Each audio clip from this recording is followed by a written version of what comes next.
everybody, it's your girl Shala, PROMOSTK, Shala's Creations. Where you guys look, got some homemade avocado on some tomato. Oh yes, food for champions. This is my after workout meal. Oh yeah.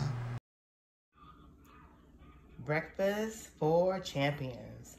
We got 2 boiled eggs, we got sliced up tomatoes, some good old avocado mashed up with lime, soul food seasoning, and black pepper. Good. Y'all come get some. An awesome after workout breakfast. If you haven't already, subscribe to my channel.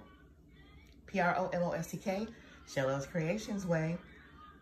And also have PROMOSTK, Eating Good in the Neighborhood. So if you guys don't have those 2 channels, y'all go check it out and show it some love. All right, you guys. Till the next video.